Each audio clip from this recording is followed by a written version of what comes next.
Your Excellency Bola Ahmed Tinubu, Chair of the Authority of Heads of State and Government of ECOWAS and President of the Federal Republic of Nigeria, Your Excellencies, Presidents of the other West African countries here present, permit me to stand on the already established protocol to acknowledge everybody here present and to present this address on behalf of His Excellency President John Dramani Mahama, President of the Republic of Ghana.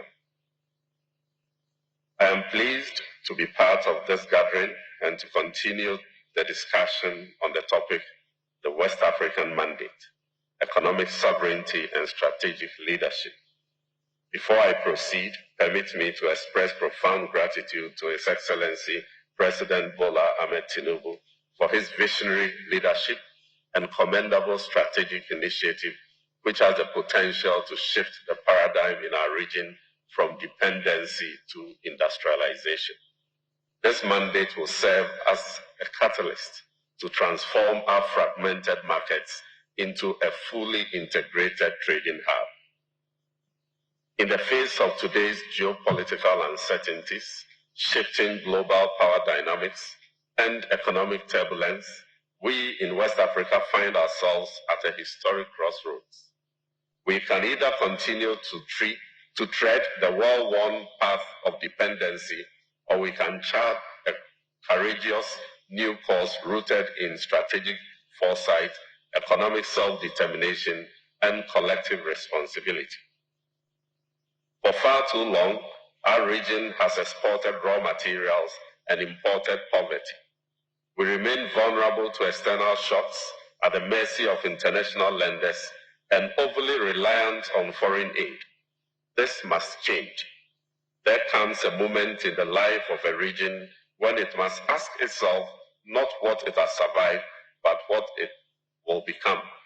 This is one such moment. We gather here not merely to talk trade or investment, but to chart a path for 420 million West Africans.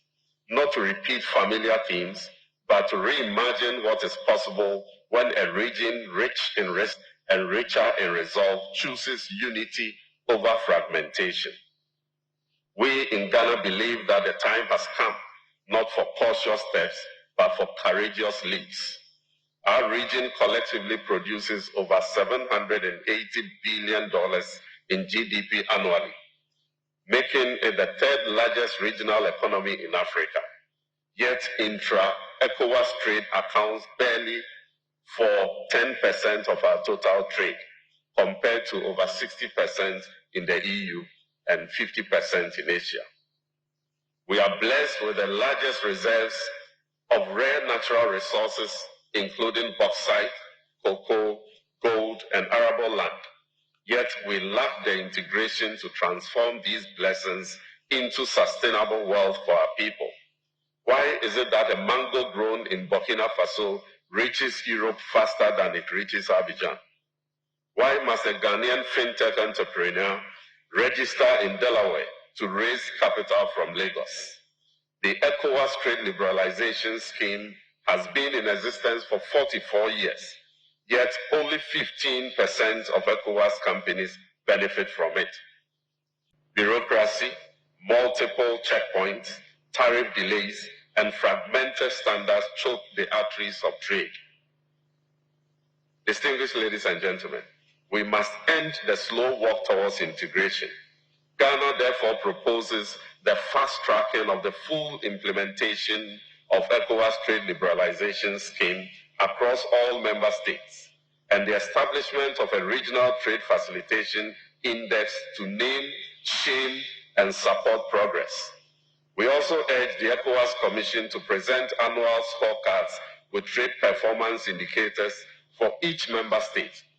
Let's institute a presidential task force on regional trade integration comprising 5 heads of states to drive political momentum and ensure accountability at the highest level.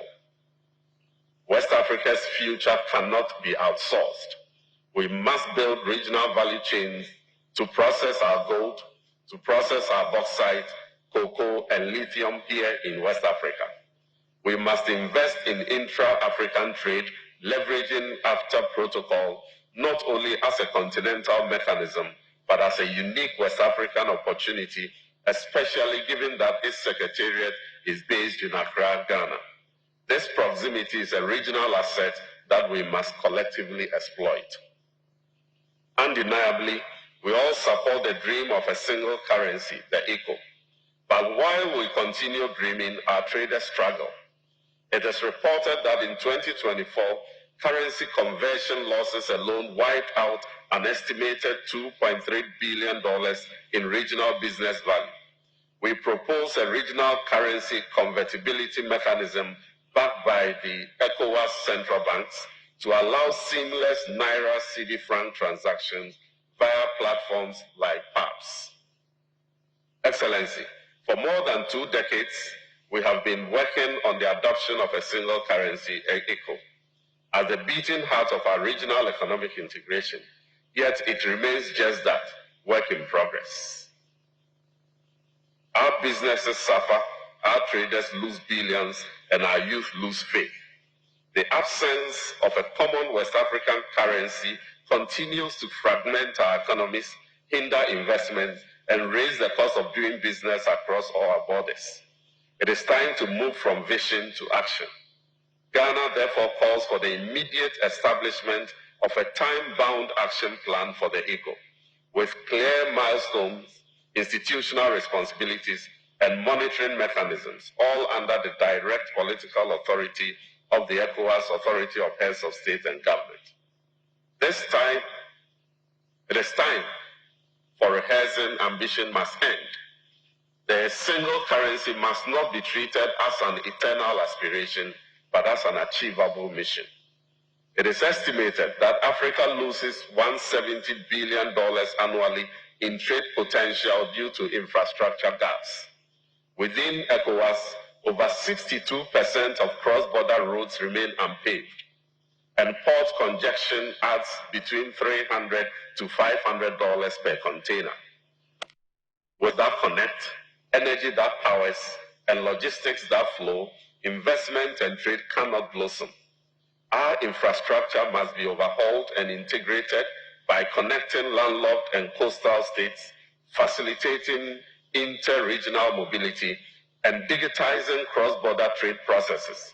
Above all, it is crucial to cultivate a West African single market mindset that transcends national borders and centers the interests of both citizens and producers. This is the surest way to gain and maintain economic sovereignty. Thus, Ghana proposes the creation of a West Africa Infrastructure Guarantee Facility, a pooled risk instrument to unlock blended finance and de-risk private capital for priority corridors like Lagos, Cotonou, Abidjan.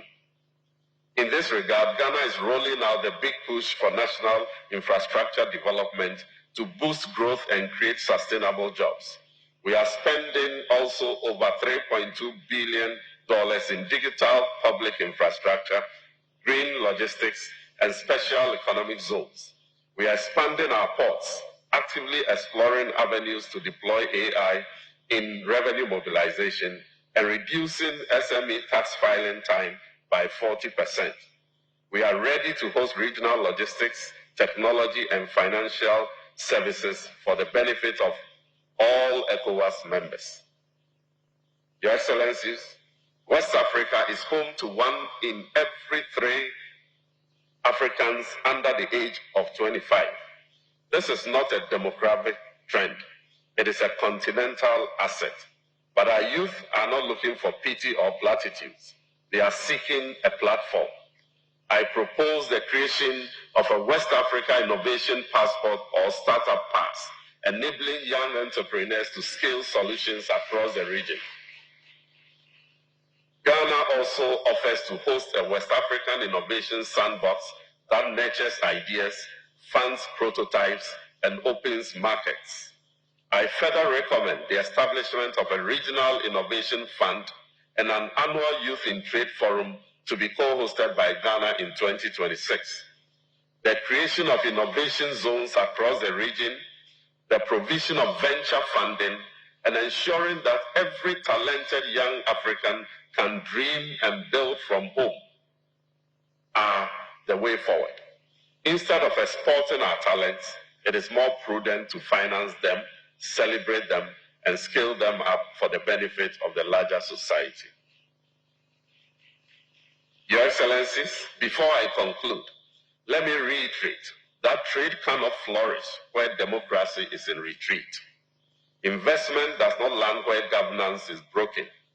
The recent wave of instability and military takeovers in our region is not just a security concern, it is an economic emergency.